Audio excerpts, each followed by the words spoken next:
Movie की शुरुआत होती है और हम एक आइलैंड को देखते हैं जो कि बहुत ही खूबसूरत होता है और साथ ही यहाँ पर एक काफी बड़ा वोल्केनो भी होता है जिसकी रिसर्च करने के लिए एक टीम यहाँ पर आई होती है, जिनमें यहाँ पर एक लेडी होती है और उसके साथ उसकी बेटी होती है। उसकी बेटी का नाम एलिस होता है। ये दोनों एक जगह पर एक डिवाइस लगा रहे होते हैं, लेकिन तभी यहाँ पर एलिस अपने मॉम से कहती है कि मॉम बर्फ पिघल रही है। तभी ये सुनकर उसकी मॉम कहती है कि नहीं बेटा, ऐसा नहीं हो सकता क्योंकि ये पॉसिबल नहीं है। लेकिन जब वो ऊपर देखती है तो सच में वहाँ पर बर्फ पिघल रही होती है। तो इसीलिए यहाँ पर एलिस की मॉम उसका हाथ पकड़कर वहाँ से भागना शुरू कर देती है और दूसरी साइड पर कैंप में जो लोग होते हैं उनको भी अचानक से जोरों के झटके लगना स्टार्ट हो जाते हैं और जब वो बाहर आकर देखते हैं तो उन्हें पता चलता है कि वोल्केनो फटना स्टार्ट हो गया है। इसीलिए सब लोग पैनिक करते हुए वहाँ से भागने लगते हैं। अब इस कैंप में यहाँ पर एलिस के फादर भी होते हैं जिनका नाम ली होता है। यहाँ वो अपनी वाइफ से यानी एलिस की मॉम से रेडियो पर बात करते हैं, जिसके बाद वो उनकी हेल्प करने के लिए यहाँ से निकल जाते हैं। उधर एलिस और उसकी मॉम भागते भागते एक ट्रक को देखते हैं। अब एलिस तो उस ट्रक पर चढ़ जाती है, लेकिन जैसे ही उसकी मॉम ट्रक पर चढ़ने वाली होती है तो तभी अचानक से एक आग का गोला उनके पास आके गिरता है, जिसकी वजह से वो दूर जाके गिरती है। अब यहाँ पर एलिस के फादर इन्हें ली भी अपनी गाड़ी लेकर यहाँ पर आ जाते हैं, लेकिन तभी वोल्केनो का एक टुकड़ा आकर उसकी गाड़ी पे गिरता है, जिसकी वजह से उसकी गाड़ी वहीं पे पलट जाती है। अब यहाँ पर एलिस के फादर के साथ एलिस की मॉम भी थी और अब यहाँ पर दोनों के पास बचने का कोई भी रास्ता नहीं होता। इसीलिए थोड़ी ही देर में वोल्केनो का एक काफी बड़ा टुकड़ा यहाँ पर आकर इन दोनों को अपने अंदर समा लेता है। फिर इसके बाद हम कहानी में काफी सालों बाद का टाइम देखते हैं, जहाँ पर एलिस की फादर ली एक प्रेजेंटेशन दे रही होती है। यानी इसका मतलब ये है कि इस हादसे में वो बच गए होते हैं, लेकिन उनकी वाइफ यानी कि एलिस की मॉम नहीं बच पाई। अब यहाँ पर ली सबको नेचर के बारे में बता रहा होता है, यानी कि नेचर ना तो किसी से प्यार करती है और ना ही किसी से दुश्मनी रखती है। नेचर उसी तरह से बर्बाद होती है जिस तरह से वो बनती है। अब उसकी बातों से हम ये अंदाजा लगाते हैं कि जो वोल्केनो वहाँ पर फटा था वो काफी भयानक था, जिसने सिर्फ 20 मिनट में ही आसपास की सभी चीजों को बर्बाद करके रख दिया। लेकिन तभी हमें यहाँ पर ये न्यूज पता चलती है कि कुछ लोग उस वोल्केनो पर एक थीम पार्क बना रहे थे, लेकिन उन लोगों को खतरे का अंदाजा बिल्कुल भी नहीं है। उन्हें ये नहीं पता कि ये वोल्केनो कितना खतरनाक है। अब हम उसी पार्क में एलिस को देखते हैं, जो कि अब काफी बड़ी हो चुकी है। वो उस वोल्केनो के अंदर उतरती है और वहाँ पर एक सेंसर डिवाइस लगाने लगती है। अब यहाँ पर बाहर एलिस का कोलीग होता है जो कि उसे गाइड कर रहा होता है। तो यहाँ पर फाइनली एलिस उस डिवाइस को वहाँ पर लगा ही देती है, जिसके बाद वो ऊपर आने लगती है। लेकिन तभी अचानक से ऊपर से रस्सी फिसल जाती है, जिसकी वजह से एलिस दोबारा नीचे गिरने लगती है। लेकिन यहाँ पर एलिस की किस्मत अच्छी थी, क्योंकि तभी बाहर एक आदमी उस रस्सी को पकड़ लेता है, जिससे एलिस की जान बच जाती है। इसके बाद एलिस का कोलीग उस डिवाइस को एक्टिवेट कर देता है, जिसके बाद वोल्केनो का सारा होलोग्राफिक व्यू हमें दिखाया जाता है, जो कि दिखने में बहुत ही ज्यादा खूबसूरत होता है। लेकिन यहाँ पर एलिस को ये लगने लगता है कि जैसे वो वोल्केनो दोबारा से जाग रहा है, जिसकी वजह से थोड़े ही दिन में वो फट जाएगा। इसीलिए एलिस यहाँ उस थीम पार्क को और सारी दुकानों को बंद करवाना चाहती है। लेकिन जो उसका सीनियर होता है वो कहता है कि हमारे पास अभी सही और कंफर्म डाटा नहीं है, जिसकी वजह से हम इस थीम पार्क को ये दुकानों को बंद नहीं करवा सकते, क्योंकि इसमें बहुत बड़े बड़े लोगों का पैसा लगा हुआ है। इसके बाद हम दूसरी तरफ एलिस के फादर इन्हें ली को देखते हैं, जो कि वोल्केनो के बारे में और इन्फॉर्मेशन इकट्ठी करने लगता है। लेकिन तभी अचानक से ली को कुछ दिखता है जिस पर वो कहता है ओ माय गॉड। यानी इसका मतलब ये है कि ली यहाँ पर समझ चुका था कि अब यहाँ पर क्या होने वाला है। फिर अगले ही सीन में हम एक गाड़ी को देखते हैं जिसके अंदर से एक काफी अमीर आदमी निकलता है और ये आदमी असल में उस थीम पार्क का मालिक होता है। अब यहाँ ये अमीर आदमी इन्हीं पार्क का ऑनर सबको बताता है कि हमने जलते हुए एक वोल्केनो पर एक टूरिस्ट सेंटर को बनाया है, जिसकी वजह से यहाँ पर बहुत सारे टूरिस्ट आएंगे और उन लोगों से हम करोड़ों और अरबों पैसे कमा सकते हैं। आगे वो बताता है कि आजकल के लोगों को खतरों से खेलना काफी पसंद है, इसीलिए लोग इस वोल्केनो को देखने के लिए यहाँ पर जरूर आएंगे और इसे काफी पसंद भी करेंगे। इसके बाद यहाँ पर एक लेडी इंजीनियर आती है और उस ऑनर से कहती है कि सर अभी हमने सेफ्टी प्रोटोकॉल तैयार नहीं किए हैं, इसीलिए आपको यहाँ पर सब चीजों को बंद करना होगा और उस ड्रिलिंग को भी जो कि आप करवा रहे हैं सब चीजों को अभी इसी टाइम ही बंद करना होगा। कुछ भी करके आपको इसको रोकना ही होगा, क्योंकि यहाँ पर खतरा बहुत ज्यादा है जिसमें कि बहुत सारे लोग मारे जा सकते हैं। और तब इतनी ही देर में यहाँ पर एलिस भी आ जाती है और वो कहती है कि सर चाहे कुछ भी हो जाए आपको इस प्रोजेक्ट को बंद करना ही होगा, क्योंकि यहाँ पर खतरा है, वोल्केनो फटने वाला है। जब ये सुनकर पार्क का ओनर कहता है मैं इसे बंद नहीं करूँगा, क्योंकि अभी हमारे पास ऐसा कोई भी डेटा नहीं है जिससे ये बात पता चल सके कि ये वोल्केनो फटने वाला है। और तुम खुद बताओ मैं इस प्रोजेक्ट को कैसे बंद कर दूं? इसमें करोड़ों अरबों पैसे लगे हैं, इसीलिए मैं इसको बर्बाद होने नहीं दूंगा। तब यहाँ पर एलिस उसे कहती है कि आप भी 400 माइल की रफ्तार वाले वोल्केनो से नहीं भाग सकते। असल में यहाँ पर एलिस अपनी मॉम के बारे में बात कर रही होती है, जो कि इस वोल्केनो से नहीं बच पाई थी और उनकी मौत हो गई थी। इसके बाद अगले सीन में एलिस का कोलीग एलिस को एक ड्रोन दिखाता है जो कि साइज में काफी बड़ा होता है। अब यहाँ पर वो इस ड्रोन के फीचर्स एलिस को बताने लगता है, जैसे कि इसमें 24 मेगापिक्सल का कैमरा है, ये ऐसे ही है, ये वैसे है और भी इस तरह की बहुत सारी खूबियाँ। फिर इसके बाद हम देखते हैं कि एलिस के फादर इन्हें ली भी इस आइलैंड पर आ जाते हैं, जिसके बाद वो एलिस से मिलते हैं और उसको कहते हैं कि तुम मेरे साथ यहाँ से चलो, जल्दी करो, क्योंकि कुछ ही देर में वो वोल्केनो फटने वाला है। लेकिन यहाँ पर एलिस उनकी बात नहीं मानती, यानी कि वो उनके साथ नहीं जाती। अब इसके बाद हम देखती है उसी ऑनर की वाइफ को, वो कुछ टूरिस्ट को ये टूरिस्ट सेंटर दिखा रही होती है। अब पहले तो ये सब लोग यहाँ पर लिफ्ट जैसी एक मेट्रो में बैठते हैं, जिसके बाद उनके साथ साथ हम भी इस आइलैंड को देखते हैं जो कि बहुत ही खूबसूरत होता है। अब मेट्रो के जरिए ये इस पूरे आइलैंड का टूर करते हैं, जहाँ पर ये काफी खूबसूरत सीन्स देखते हैं। इसके बाद वो मेट्रो वोल्केनो के पास जाके रुकती है, जिसके बाद अभी उस वोल्केनो को काफी करीब से देख पा रहे थे। अब वो सारे लोग यहाँ पर काफी खूबसूरत नज़ारे देखकर बहुत ही खुश हो रहे होते हैं, जबकि उधर एलिस और ली भी हेलीकॉप्टर के जरिए इस वोल्केनो के पास पहुंच जाते हैं। खैर यहीं पर हम एक और जगह पर एक कपल को देखते हैं जो कि एक नदी के पास टाइम स्पेंड कर रहे होते हैं। अब ये दोनों पानी में कूद जाते हैं और एंजॉय करने लगते हैं। तभी हम यहाँ पर देखते हैं कि अचानक से इन लोगों को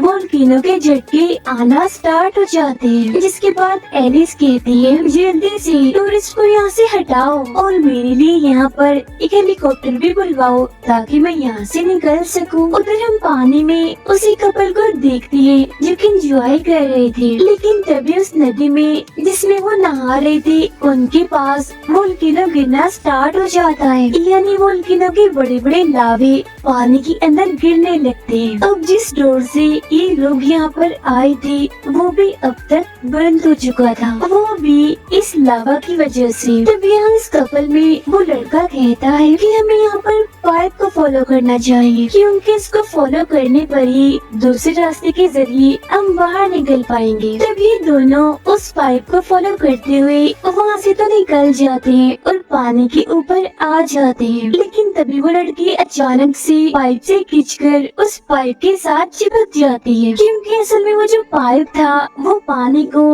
अपनी तरफ खींच रहा था। इसी वजह से वो लड़की जाकर उसके साथ चिपक गई थी। लेकिन फाइनली उसका हस्बैंड यहाँ पर उसे किसी तरह निकाल ही लेता है, जिसकी वजह से उन दोनों की जान बच जाती है। उधर हम देखते हैं ली को, जो सभी टूरिस्ट को कहता है कि आप लोगों के लिए ये बेहतर होगा कि आप जल्दी से यहाँ से निकल जाएं। लेकिन अब इसका कोई भी फायदा नहीं था, क्योंकि काफी देर हो चुकी थी, क्योंकि हर तरफ वोल्केनो के टुकड़े गिरना स्टार्ट हो जाते हैं और इसी बीच जो उनका हेलीकॉप्टर होता है वो भी तबाह हो जाता है। अब यहाँ पर इस चीज को पार्क का ऑनर भी देख लेता है, साथ ही वो वोल्केनो को भी बढ़ते हुए देख लेते हैं। लेकिन इसके बावजूद भी वो अपने टूरिस्ट को कहती है कि कुछ नहीं हुआ, यहाँ पर घबराओ नहीं और आपको जरा भी डरने की जरूरत नहीं है। असल में ये तो सिर्फ एक हल्का सा धुआं निकल रहा है और कुछ नहीं है। अब तभी हम देखते हैं कि गर्मी की वजह से जमीन से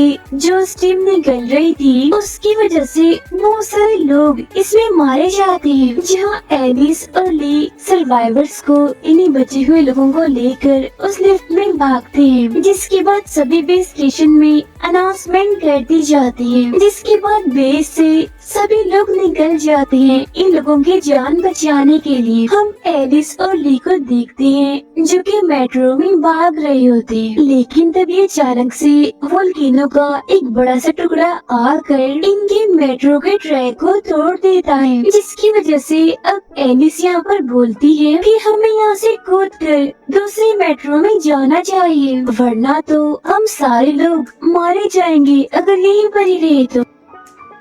अब ये दोनों बाप बेटी इन्हीं एलिस और ली एक एक करके सभी लोगों को बचा लेते हैं। लेकिन तभी अचानक से उनकी वो मेट्रो नीचे गिर जाती है, जहाँ इस मेट्रो में 3 लोग होते हैं, एलिस, ली और उस ऑनर की वाइफ। अब जो दूसरी मेट्रो होती है वो पहाड़ के नीचे जाना स्टार्ट हो जाती है, लेकिन तभी उस कपल की गाड़ी से ये मेट्रो टकरा जाती है, जिसकी वजह से ये मेट्रो पहाड़ से नीचे नहीं गिर पाती और इस तरह से इन सभी लोगों की जान बच जाती है। जिसके बाद वो सारे के सारे लोग यहाँ से गाड़ी के जरिए निकल जाते हैं। उधर एलिस का कोलीग सबको बताता है कि ये लावा पूरे गांव में फैल रहा है, जिसकी वजह से गांव के सारे लोग भाग रहे हैं और इनके पास सिर्फ 1 घंटा है और उस 1 घंटे के अंदर ही उन्हें यहाँ से निकलना है। और अगर वो यहाँ से नहीं निकले तो वो वोल्केनो इनको जलाकर बुरी तरह से राख कर देगा। इसके बाद हम देखते हैं कि वोल्केनो के बड़े बड़े टुकड़े उस टूरिस्ट सेंटर पर भी गिरने लगते हैं, जिसकी वजह से वहाँ पर मौजूद सभी लोग अपनी जान बचाकर यहाँ से भागने लगते हैं। अब यहाँ एक टुकड़ा आकर उस ऑनर के पास भी गिरता है, जिसकी वजह से वो दूर जाके गिरता है और जख्मी हो जाता है। तो अब जाके उसे यहाँ पर एलिस की बात याद आने लगती है कि आप भी 400 माइल की रफ्तार वाले वोल्केनो से नहीं भाग सकते और ना ही उसको रोक सकते हैं। और तब यहाँ उस ऑनर को इस बात का एहसास होता है कि उसने काफी बड़ी गलती कर दी है एलिस की बात ना मानकर, यानी कि मुझे यहाँ पर थीम पार्क नहीं बनाना चाहिए था और सब कुछ बंद करवा देना चाहिए था। फिर एलिस का कोलीग रेडियो पर एलिस को बताता है कि लावा नदी के ऊपर से बह रहा है, जिसकी वजह से कुछ ही देर में वो सारे रास्तों को बंद कर देगा, इसीलिए जितनी जल्दी हो सके वहाँ से निकल जाओ। तब एलिस उसे कहती है कि अगर ये लावा पानी में मिक्स हो गया, यानी कि पानी में मिल गया, तो इसकी वजह से तो सारे गांव वाले मारे जाएंगे, इसीलिए अब हमें किसी भी तरह करके गांव वालों को बचाना ही होगा। इसके बाद एलिस कहती है कि मैं वाटर सप्लाई यूनिट में जाकर थर्मल पाइप को साउथ में ड्रेन करना होगा, जिसकी वजह से सारी तबाही रुक जाए और वापस मुड़ जाए। लेकिन यहाँ पर ऐसा करने में एक प्रॉब्लम होती है, क्योंकि वहाँ पर जाने के लिए इनको कोड चाहिए था। अब यहाँ पर इनके पास ऑनर की वाइफ भी होती है और उसके पास वो कोड होता है, जिसके बाद कोड मिलते ही ये सभी लोगों को बचाने में लग जाते हैं। इसके बाद हम टूरिस्ट सेंटर को देखते हैं, जहाँ पर वो एक पार्क का ऑनर बैठा होता है और वो इन सारी चीजों को तबाह होते हुए बड़े आराम से बैठकर देख रहा था। लेकिन तभी उसे सीसीटीवी के एक कैमरा में एक छोटी बच्ची दिखती है, जो कि रो रही होती है और अकेली होती है वहाँ पर। तब उस बच्ची को देखकर उस ऑनर को उस पे तरस आ जाता है और यहाँ पर उसके अंदर की इंसानियत जाग उठती है। इसलिए वो जल्दी से वहाँ पर जाता है जहाँ पर वो बच्ची थी। बाद उस बच्ची को उठाकर बोट पर छोड़ देता है और वो लोग उस ऑनर को अपने साथ चलने के लिए कहते हैं, जिस पर वो कहता है कि नहीं, मैं यहीं पर ही रुकूंगा जब तक कि मेरी वाइफ वापस नहीं आ जाती। जिसके बाद वो बोट फाइनली यहाँ से निकल जाती है सर्वाइवर्स को लेकर। लेकिन तभी हम यहाँ पर देखते हैं कि वोल्केनो का एक काफी बड़ा टुकड़ा आकर पार्क के ऑनर पर सीधा जाके गिरता है, जिसकी वजह से उसकी यहीं पर ही मौत हो जाती है। एलिस का कोलीग एलिस से कहता है कि अगर तुम लोग वाटर सप्लाई यूनिट में जाकर थर्मल पाइप को ड्रेन करोगे तो तुम लोग भी वोल्केनो के रेंज में आ जाओगे, जिससे कि तुम सभी लोग मारे जाओगे। लेकिन इसके बावजूद भी एलिस यहाँ पर ये रिस्क लेने के लिए तैयार होती है, इसीलिए ये लोग आगे बढ़ना स्टार्ट हो जाते हैं। लेकिन तभी एक लावा नदी के पीछे आ जाता है और इन लोगों के पीछे भी आने लगता है, जिससे बचने के लिए ये लोग वहाँ से निकलने लगते हैं। जिसके बाद वो बड़ी मुश्किल से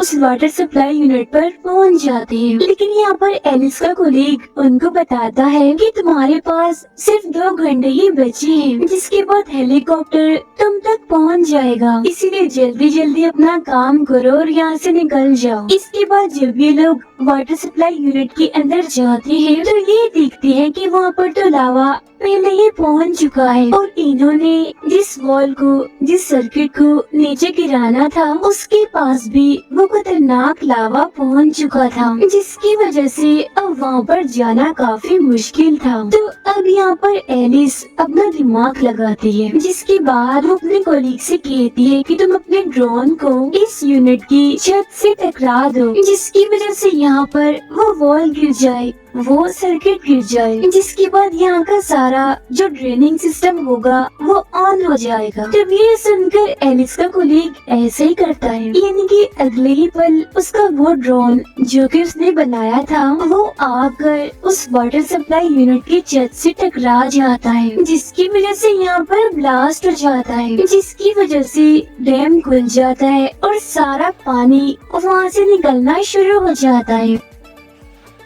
हमें न्यूज से ये बात पता चलती है कि इस पानी के निकलने की वजह से लावा थोड़ी देर के लिए रुक गया है, जिसकी वजह से कुछ देर के लिए ही गांव वालों की जान बच गई है। लेकिन यहाँ पर लावा और पानी के मिलने से हर तरफ धुआं उठना शुरू हो जाता है। यहाँ इतना धुआं हो जाता है कि हर तरफ अंधेरा छा जाता है। इसी बीच उस कपल में लड़की सबको बताती है कि मेरे ग्रैंडफादर अभी भी गांव में फंसे हुए हैं, इसीलिए वो और उसका हस्बैंड दोनों उसके ग्रैंडफादर को बचाने के लिए निकल जाते हैं। अब थोड़ी ही देर में वो गांव पहुंच जाते हैं और देखते हैं कि ये पूरा गांव जल चुका है, लेकिन उस लड़के के ग्रैंडफादर अभी भी जिंदा होते हैं। जिसके बाद वो अपनी पोती से कहते हैं कि बेटा तुम्हें बहुत बहादुर बनना होगा, मेरा टाइम तो आ चुका है लेकिन तुम्हें बेटा अपनी जान बचानी है। मेरा बेटा मैंने तुम्हें आखिरी वक्त में देख लिया है, इसीलिए अब मैं आराम से मर सकूंगा। अब ऐसा कहते ही उसके ग्रैंडफादर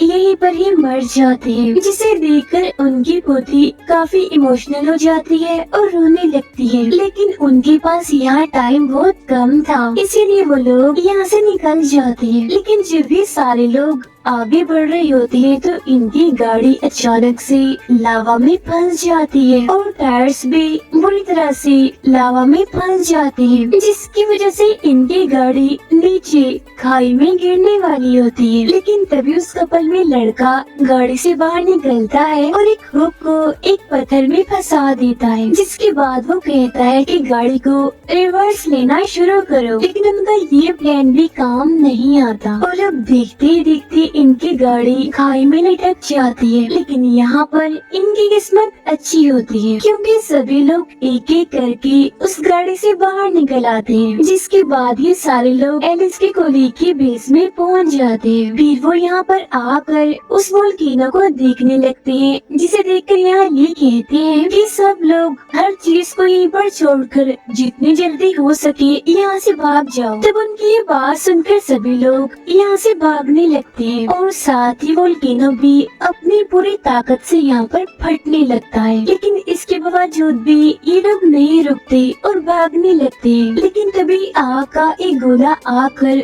ब्रिज से टकरा जाता है, जिसकी वजह से ली ब्रिज की इसी साइड पर ही रह जाते हैं, जबकि बाकी सारे लोग ब्रिज की दूसरी साइड पर चले जाते हैं। अब यहाँ पर ली अकेला इसी साइड पर रह जाता है। यहाँ से निकलने का उसके पास कोई भी रास्ता नहीं होता। तब यहाँ पर एली जोर से अपने फादर को कहती है कि डैडी आप फिक्र मत कीजिएगा, मैं बहुत जल्द आपको रेस्क्यू करने के लिए यहाँ पर हेलीकॉप्टर लेकर आऊंगी, इसलिए प्लीज आप घबराइएगा नहीं, आप वहीं रहना और मेरा इंतजार करना। इसके बाद सभी लोग यहाँ से भागकर टूरिस्ट सेंटर में पहुँच जाते हैं, जिसके बाद इनको बचाने के लिए एक हेलीकॉप्टर भी यहाँ पर आ जाता है और ये सारे लोग उसमें चढ़ जाते हैं। अब यहाँ पर एलिस उनसे कहती है कि मेरे फादर बेस स्टेशन पर अकेले ही हैं और वो वहाँ पर फंसे हुए हैं, इसीलिए हमें उन्हें बचाने जाना होगा। लेकिन यहाँ पर एलिस का कोलीग कहता है कि नहीं, हम वहाँ पर नहीं जा सकते क्योंकि वहाँ पर हमारा जाना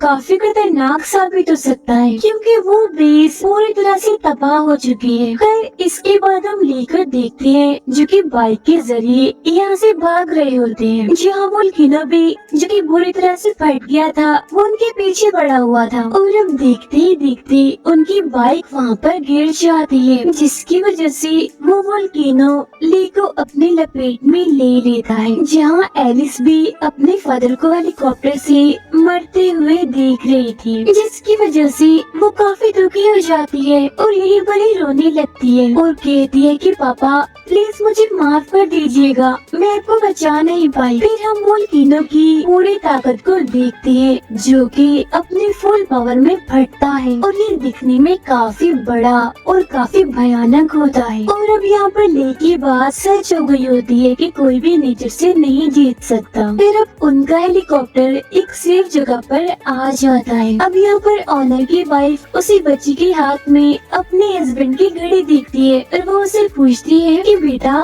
मुझे बताओ कि जिस आदमी ने तुम्हें ये घड़ी दी है क्या वो इस बोर्ड पर है हमारे साथ। जब ये सुनकर वो बच्ची कहती है कि नहीं, वो यहाँ पर नहीं है, जिसके बाद वो दोनों ही इमोशनल होकर यहाँ पर रोने लगती हैं। फिर इसके बाद हम न्यूज में देखते हैं कि रेस्क्यू टीम ने असल में एलिस के फादर यानी मिस्टर ली को बचा लिया है। तब ये न्यूज उस टाइम एलिस भी देख लेती है, जिसकी वजह से वो काफी खुश हो जाती है क्योंकि यहाँ पर थैंक गॉड उसके फादर की जान बच गई थी इस वजह से। फिर तभी हम यहाँ पर देखते हैं कि आखिर मिस्टर ली ने अपनी जान कैसे बचाई। असल में जब वोल्केनो उनको अपने साथ ले गया था तो उन्होंने वोल्केनो के अंदर एक केव को ढूंढ लिया था जहाँ वो अपनी जान बचाने के लिए उसमें जाकर छुप गए और जब सारा लावा वहाँ से चला गया तो फाइनली वो उस केव से निकलकर बाहर आ गई सही सलामत। और यही वजह थी कि एलिस की फादर ली की जान यहाँ पर बच पाई। यहाँ पर फाइनली ली आकर अपनी बेटी एलिस से मिलती हैं और दोनों ही बाप बेटी काफी खुश हो जाते हैं। दोनों एक दूसरे के गले लगकर काफी रोती हैं और इसी के साथ ही ये मूवी पर एंड हो जाती है। Thank you for watching.